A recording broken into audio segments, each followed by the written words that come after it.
Hello, I'm John Rossi, a touring drummer with the love of all things animal.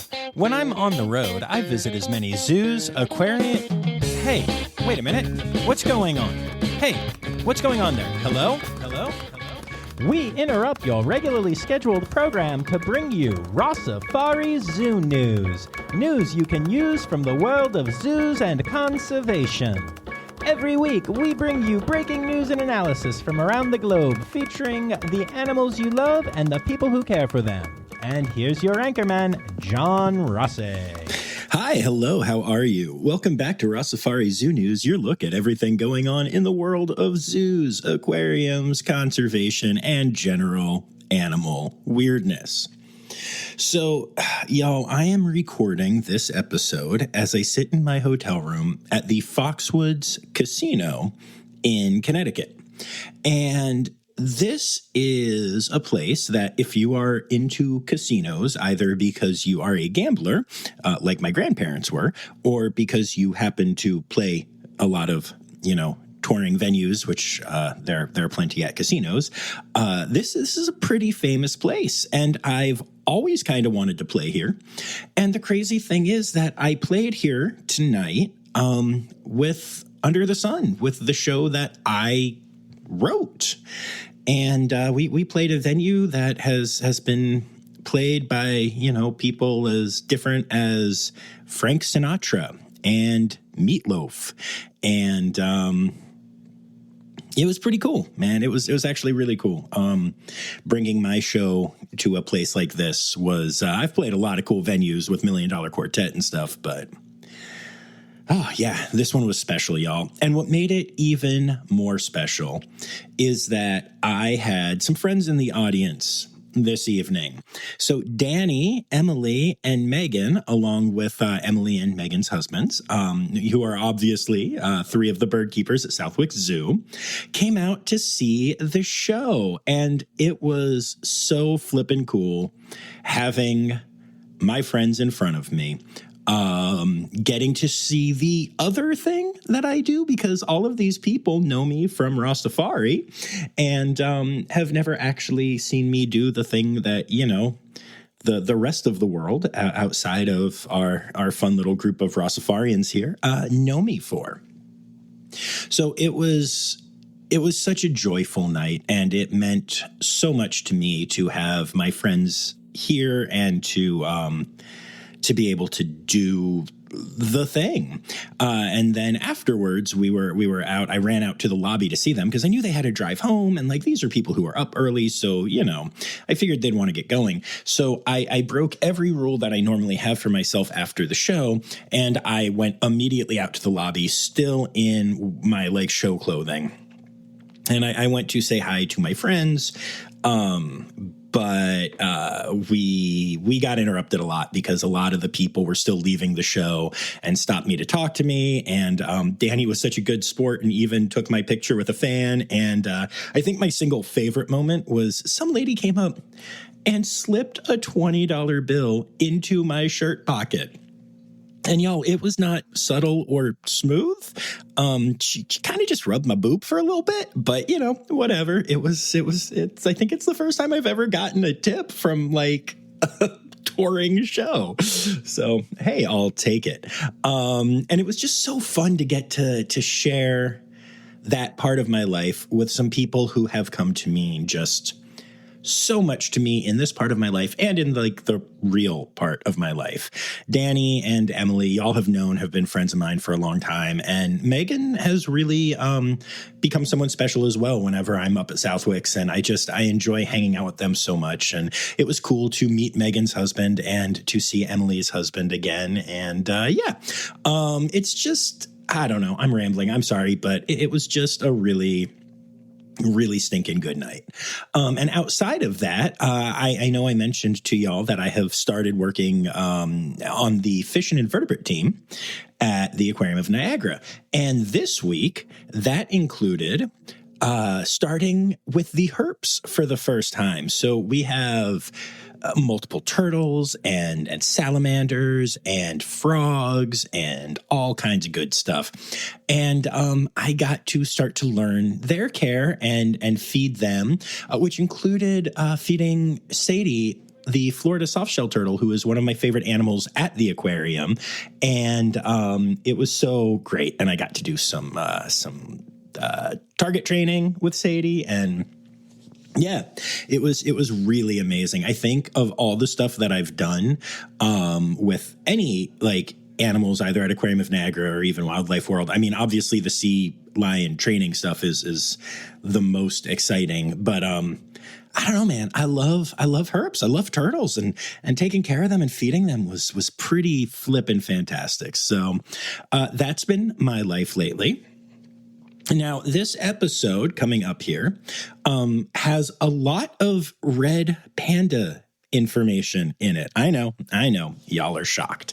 But in particular, before we get to the real red pandas, it also reminded me that there's another thing I wanted to tell you in this kind of goofy part here, which is that I don't know if y'all have ever heard of a video game called Fortnite, but it is this online multiplayer game where there are 100 people all trying to kill each other, and one of them wins. And they have all kinds of skins and all kinds of fun stuff, and it's pretty fun. And every game you start off all the same, like stats wise. So like it's not like people who pay money or whatever start off with like such an advantage, right? Everybody starts off even, and then you try and find stuff in the arena and use it to kill each other. Very cool stuff. And right now, the season that just started has a panda bear character that is in the season, and also that you can get a skin for.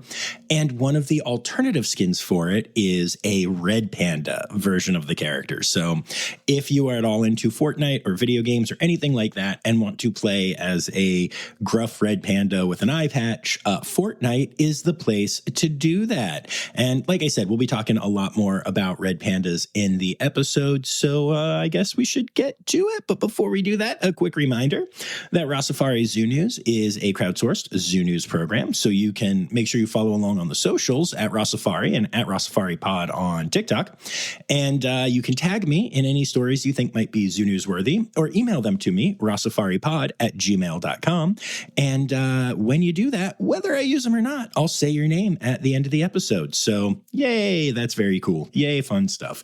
And with all of those good things out of the way, let's get to it. Well, it's a 1 for the pandas, 2 for the bears, 3 for the monkeys. Now you should care. Now won't you listen to Zoo News? Or you could do anything, but why not listen to Zoo News? Well, it's a zoo.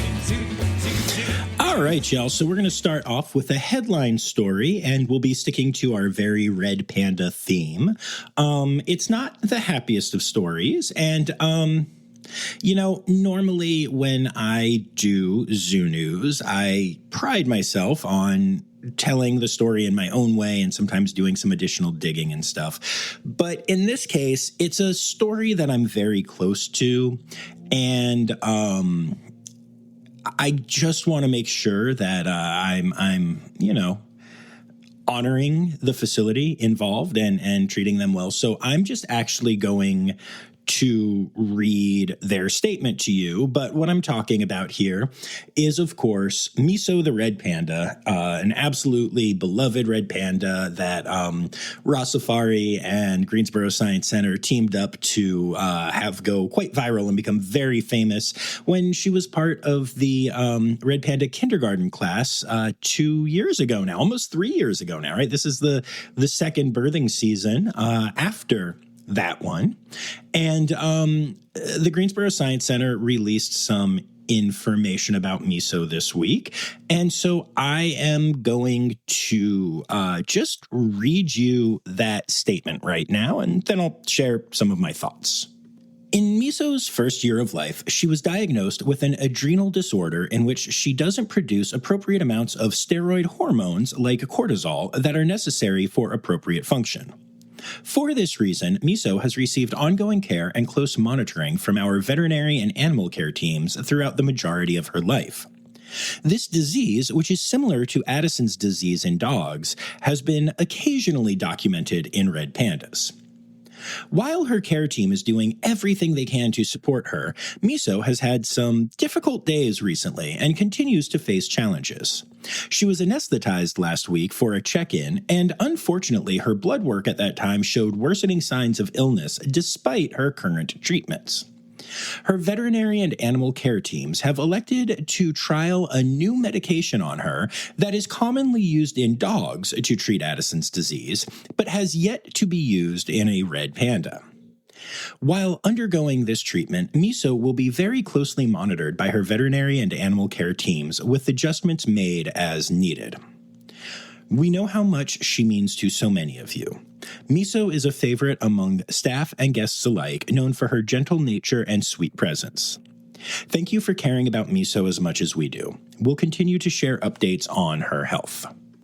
So that's the statement that the Greensboro Science Center put out, and I find a lot of hope and encouragement in it. I love Miso very much, and I know that a lot of you listening do as well. And I am, as concerned as the rest of you, if not more so, about my favorite little princess Miso.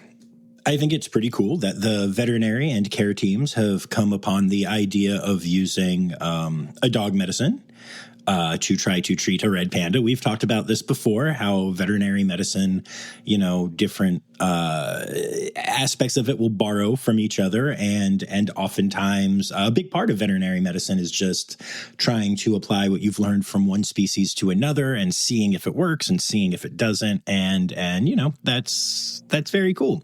And it's cool that Taylor is doing that. And whether it works or not, this will advance the science around this disease in red pandas. And if it does work, then we get a bonus of lots more time with Miso, who, like I said, we've all come to just love so stinking much. Yeah. And so I think it is cool that they're doing this treatment. And I think it is cool that GSC is being open about it and letting the public know that they are doing this and giving us all a chance to send good thoughts to Miso and send our love and all of that. I hope that they continue to be wildly transparent about this because, obviously that is a huge part of what zoos need to do, especially when it comes to a beloved animal. And I hope that they, continue to put that info out there and let us know what's going on. And I'm quite confident that they will. And I will be here sharing it all with you and talking through it. Even if my eyes maybe do get a little wet when I'm writing about it and thinking about my little Miso, my little princess. Love her so much. So here's hoping that the new treatment goes well. And, most importantly of all, sending just all of my love to Miso and wishing good healing vibes on her. So, that's our headline story this week. And that brings us to our births for the week. Okay, so it's been 2 weeks since we did births, and that means we have a lot of red panda births to talk about. So we'll start with the Banham Zoo, which has welcomed a pair of red pandas, twins obviously, to first-time mom Lou and dad Jasper. The two are doing incredibly well, and Lou, despite being a first-time mom, is doing a fantastic job, so yay that. And then 2 pandas were also born at the Himalayan Zoological Park in Sikkim in India. The cubs are born to Lucky and Mirik and come after a 7-year breeding drought at the zoo, in which the facility has been working very hard to try to get their pandas to breed again. So this is not only a huge victory for the zoo and for red pandas, but it's a victory for red pandas in their home territory, which is absolutely fantastic. And we're not done yet. Not even close. 2 more cubs have been born at Tierpark Berlin. The 2 cubs, one is believed to be male and one believed to be female, are doing very well. And again, are being well taken care of by the parents. And then turning to the States, ZooMontana has welcomed 2 panda cubs to parents Pabu and Pavitra. This is a beloved red panda couple, which makes this news extra special. The cubs are starting to open their eyes and to gain their signature color, so if you keep an eye on the ZooMontana socials, you will get to see pictures of these little ones as they grow. And y'all, that's still not all. Potter Park Zoo has announced the birth of a single red panda cub to mom Malia and dad Deegan Reed. Now, Deegan Reed is one of those pandas with a huge social media following and people who just love him, especially from his days in Zoo Knoxville. So I am sure that this cub is going to be loved right out of the gates by not only, her mom, who's doing a great job with her, but by the internet.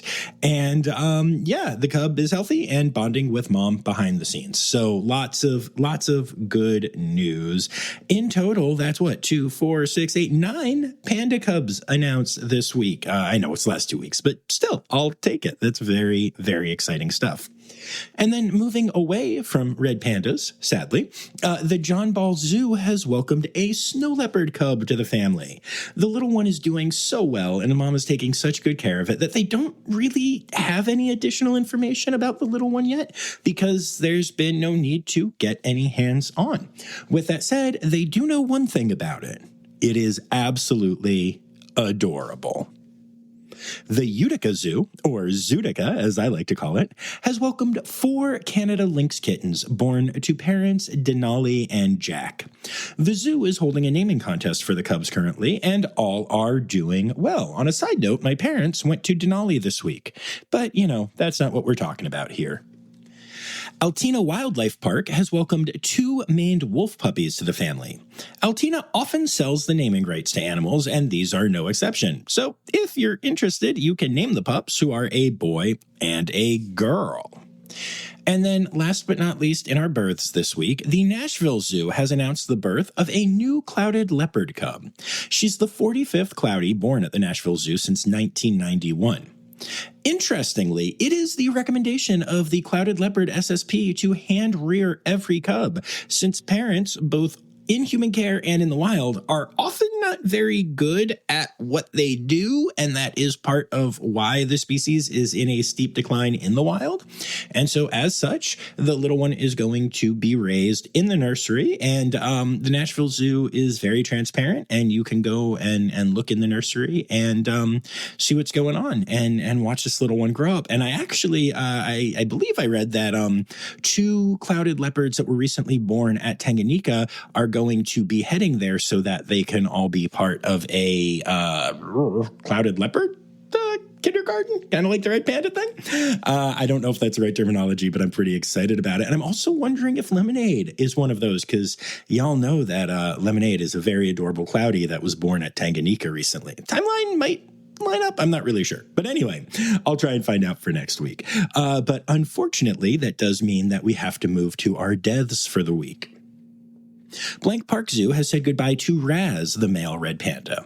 Raz was 14 years old and was the oldest panda at the zoo. He was an absolute guest favorite, but fortunately guests can see his partner Tudo, who is still at the zoo. And as some older pandas, people got to kind of watch them relax and be in their golden years. And sadly, Raz is gone now and will be sorely missed. And sticking with our Too Many Red Pandas theme, at least when it comes to deaths, the Houston Zoo has said goodbye to Take, the 16-year-old male red panda. He was a wonderful ambassador for his species and was loved by guests at the zoo. 16 is a fantastic age for a red panda to reach, and the zoo should be proud of the incredible work they did in taking care of this geriatric gentleman. And, I need to pause here for a second and point out that together, those 2 pandas lived for over 30 years. And in the wild, the average life expectancy of a red panda is like 8 to 10 years. So it really goes to show just how much better cared for and longer living these animals are when they are in a good facility that takes good care of them. And, even though the deaths are obviously terribly sad, that makes me pretty darn happy. Beloved ocelot Diego has passed away at the North Carolina Zoo. He was 22 years old, far outpacing the average lifespan of the species, which is 7 to 12 years. Over his life, Diego fathered 10 offspring with his longtime partner, Inca. He was a sweet and shy boy, and once they opened the newer habitat for the species at the zoo, he was really good at finding hiding spots in it, which is an appropriate thing for, an ocelot to do. So yeah, said goodbye to Diego, and I know I'm going to miss seeing him whenever I'm at the North Carolina Zoo. Billabong Zoo has said goodbye to Kumbu, the snow leopard. Kumbu was 21 years old at the time of his passing, and he was the first big cat ever at the Billabong Zoo. His life, being so long, is a testament to the incredible care he received during the entire time that he was there, and he is obviously missed, but it's such a cool legacy that he was the first big cat at this facility that now has many of them. And then last but not least, the Smithsonian Zoo and Conservation Biology Institute has said goodbye to Nick, an 18-year-old male sea lion who died unexpectedly at the zoo. Nick started showing signs of discomfort and an unwillingness to eat, which then progressed to a behavioral change that included him staying away from other sea lions and even his keepers, something that is very uncommon for Nick. The zoo placed him under anesthesia to get a full workup, but he went into cardiac arrest and was unable to be revived. Nick was known for being very sweet and silly, and honestly, I know how, challenging an unexpected loss like this can be for a team. So I am sending all my love to the Pinniped team at the zoo and everyone who had a heart for Nick. And then moving on to our other zoo news stories for the week. So this first story is actually a bit of a poop story. And yes, I had to use Emily and Danny there since they came to see my show this evening. But a study done at the Smithsonian's National Zoo and Conservation Biology Institute has used swift fox poop to identify specific individuals and collect data about said individuals. This development is a huge deal, as swift foxes do not do well being picked up and handled at all, and the ability to study individuals based solely on poop is just a huge development, right? The samples don't even need to be fresh, thanks to a technique called DNA application, meaning that old poop can still give scientists a look at a population of elusive animals. So assuming that this applies to other species, and I can't imagine why it wouldn't, this science could literally change the entire approach we take to studying wild populations of animals and how much we need to find individual animals and just all the things. This is very cool, y'all. I'm very excited about this. Also, quick editor's note, normally I would go back and cut this in, but it's very late and I'm very tired and I need to be up early tomorrow, so I'm just going to say it now. I called it DNA application. It's amplification. You would think a musician would know this, but apparently I typed it wrong. And so yeah, DNA amplification is what they do, not application. Makes sense to me. Anyway, moving on from that story, Port Moresby Nature Park in Papua New Guinea has achieved the first successful breeding of Yule Island tree frogs in human care.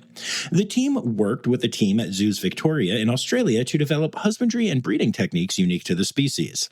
And as a fun side note, Papua New Guinea still remains free of chytrid fungus, which wipes out so many amphibians. So all of the amphibians that are protected in the area are safe from one of the biggest threats to amphibians worldwide, which is obviously a huge deal and makes keeping those species, well populated even more important.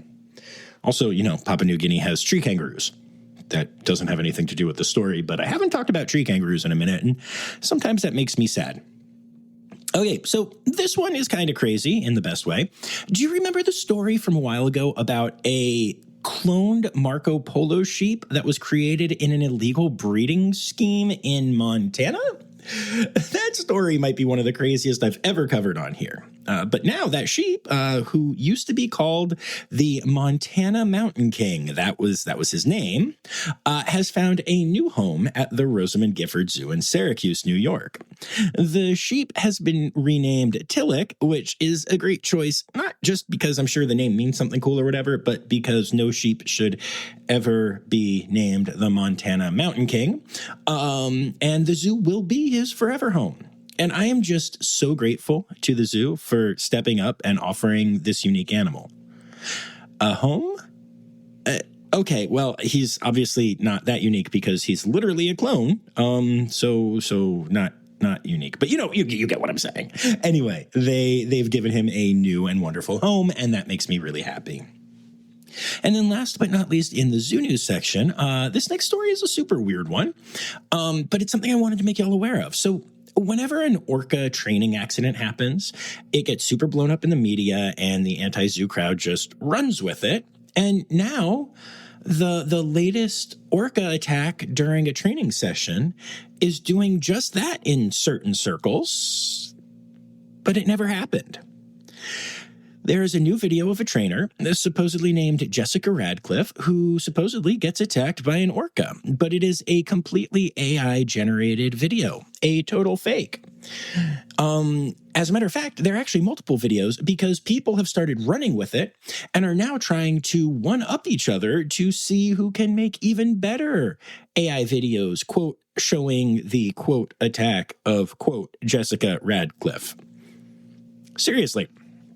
This is insane to me. So I don't know if this will be a one-time thing, doubt it, or if this will be the, latest tactic used by the anti-zoo crowd. But I do know that I hate this, and I hate that this is a thing, and I wanted to give you all a heads up so that if you see it, you can correct people, let them know it's not real, and, this is, AI is only going to get better doing the thing, and This is just what our world is coming to at this point, regardless of the topic in question. And that brings us to Stereotypical Animal Podcast theme song. Here to bring you to conservation news. Damn, girl, you got a nice pair. Wait a minute. Did one of your boobs just sprout a head? That is how I'm assuming the conversation went when a TSA agent at the Miami airport, who I have apparently decided is a gross human who talks inappropriately to women, all for the sake of a joke at the top of the story, but who is probably actually a quite nice person who would never say something like that, discovered a woman attempting to smuggle 2 turtles in her bra. It is amazing the lengths people will go to for the illegal wildlife trade. Speechless, y'all. Just absolutely speechless. A trophy hunter in Zimbabwe recently killed a lion that was collared as part of a research project. The death of the lion, known as Blondie, is being loudly protested by animal lovers and researchers the world over, similar to the killing of Cecil the lion in the same country a decade ago. The lion was in a protected area, but was lured into a non-protected area with bait. Zimbabwe does allow the hunting of up to 100 lions a year, selling licenses and using that money for conservation and other things to help save species. Hunters are also supposed to only hunt lions that aren't breeding males, which Blondie was. While it seems like the hunter was maybe or maybe not following the rules, the government has said that what he did is fine. But I think what hopefully will come from it is that this lion's death will cause an increase in people examining those rules and possibly calling for a change in them. And I'm not saying that you can't have any trophy hunting in the country, which I know always surprises people when this comes up. But there are a lot of conservationists that support it, because if you allow people to spend an obscene amount of money to do trophy hunting on a limited number of the population, especially elderly, no longer breeding members of that population, then that money can go to actually save the viably reproductive or reproductively viable, I'm too tired to figure out which one of those I mean, portions of the population. And it is an interesting topic. I know many conservationists who feel, good about that and bad about that. It is pretty evenly divided in my world. But yeah, it's super interesting. I would love to see those rules become a little stricter. I don't think you should be allowed to lure a lion off of with bait. That's not cool. Off of a protected area. That's just crappy. It's not like the lions are trained to understand where their protected barriers, end. And so that's a little ridiculous. But yeah, I know that a lot of people are cool with the hunting license thing. So an interesting and nuanced topic for sure. On a happier note, the world's largest freshwater turtle nesting event has occurred, with over 41,000 giant South American river turtles being counted along the Amazon's Guapore River. The study was done with drones and innovative modeling, meaning this was the first study of its type for turtles, another great example of how much technology is helping the conservation world right now. And sticking with the great news, the scimitar horned oryx has been downlisted for the second time since the year 2000.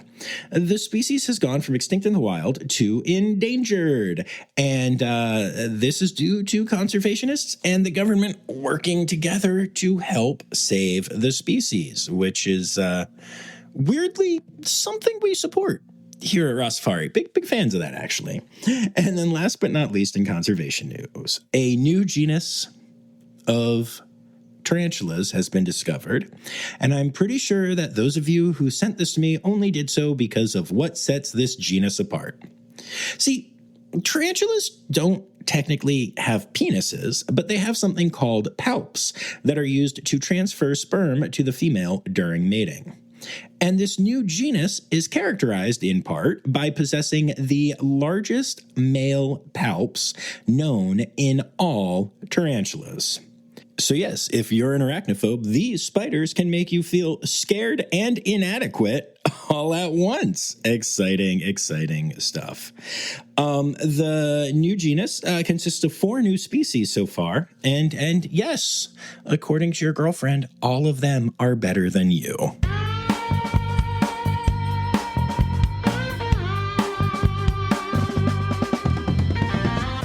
In other news. All right, so we've got 2 stories in other news this week, one of which is pretty darn serious and one of which is weird but not that serious. So we'll do the serious one first. A fascinating new study has proven that fish feel pain. And okay, that might not be too surprising to you, but there actually is a long-held belief by a lot of people that fish don't feel pain, or at the very least are unbothered and feel no pain when they are removed from the water. But this study shows that rainbow trout can experience up to 22 minutes of excruciating conscious suffering before losing consciousness when they're taken out of the water, with the average fish averaging around 10 minutes of that pain before they pass out. This pain is said to be comparable to what a human feels during intense trauma. And this is particularly important to understand, as this is how most of the fish that are consumed by humans and animals are killed. They are simply pulled out of the water in nets and left to suffocate. Over 1 trillion fish die in this fashion every single year thanks to the fishing industry. The pain response starts within 5 seconds of leaving the water, meaning that even people who just do the whole catch and release thing with fish are still causing this intense pain to the fish that they are pulling out of the water. So I am sorry to my fisherman friends out there and even those of you who just like eating fish. But from this new study, it appears that there is no ethical way to eat fish right now. Well, let me rephrase that. If you care about animals feeling pain before they die, then there's no ethical way for you to eat fish right now. I know some people care about that. Some people don't. I know that there's a whole lot that goes on with the food industry. So yeah, there's a lot of thoughts that can go into that. And in no way am I saying that you should not be eating fish anymore. But just know that the way that we're currently getting them is really harmful to them, like physically. I mean, obviously they die, it's harmful, but beyond that, it's physically excruciating for, on average, 10 minutes per fish. And then on a lighter note, we all know that orcas have been doing crazy stuff like crashing yachts, and that in general, they often act as bullies in the water, both to those billionaires with yachts and also to other animals. Well, it turns out that different species might have said that enough is enough. Humpback whales have recently been seen crashing orca hunts, and scientists currently believe the most likely reason is an instinct to protect other animals. And this isn't a 1 or 2 time thing. Scientists, noting this trend, documented 115 cases of humpback whales interrupting orca hunts, trumpeting and using their bodies to stop the attacks. And in nearly 90% of these cases, the humpbacks were successful in stopping the attacks. In some cases, the whales used their massive fins to protect the prey, and in some cases, they even lifted the animals out of the water. These prey species like seals and stuff just lifted out of the water by a humpback whale. And this isn't just humpbacks protecting other humpbacks or anything. Seals, sea lions, gray whale calves, and sunfish have all been saved by humpback whales. And afterwards, the humpbacks just leave. There doesn't appear to be any benefit to the whales outside of feeling good for stopping the attacks, ? But it's not like they're, getting food out of it or anything weird. They just step in and save these animals and then leave, which I find ridiculously fascinating. Animal, animal, animal holidays. Animal, animal, animal holidays. All right, and that brings us to our animal holidays for the week. August is Asian Elephant Awareness Month, National Catfish Month, National Parks Month, and August is for Antelope Month. And then for your individual days, the 15th is the Day of the Cotton-Top Tamarin. The 16th is National Honeybee Day. The 17th is National Black Cat Appreciation Day. The 19th is World Orangutan Day. The 20th is World Mosquito Day, and the 21st is World Goat Day. And those are your animal holidays for the week.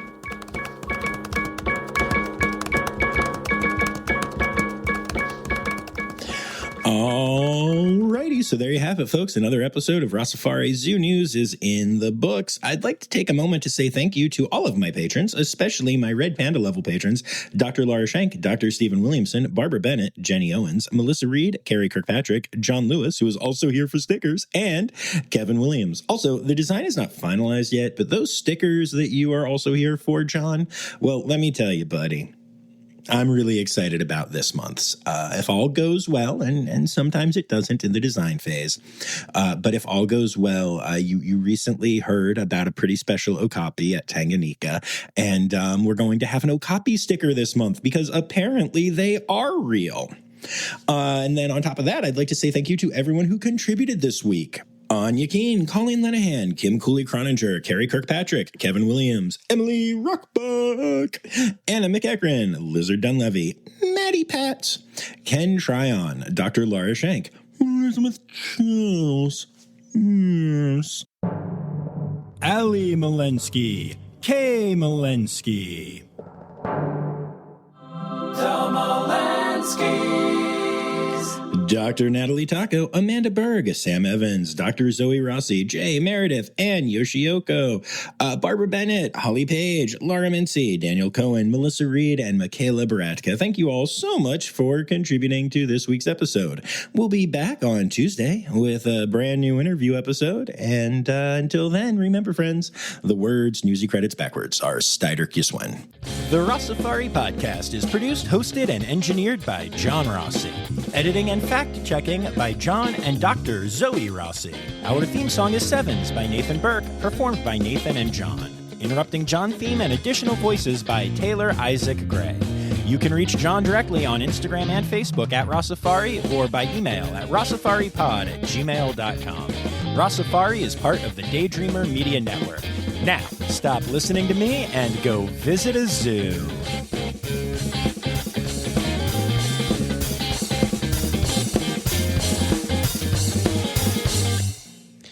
A trophy hunter. I just I just closed my iPad. Whoops. Not like on purpose. I shut it down. But hey, this will be my outtake now. So that's cool. I don't know what happened. The whole thing just whoop, pop, gone. I shouldn't hit buttons when I record.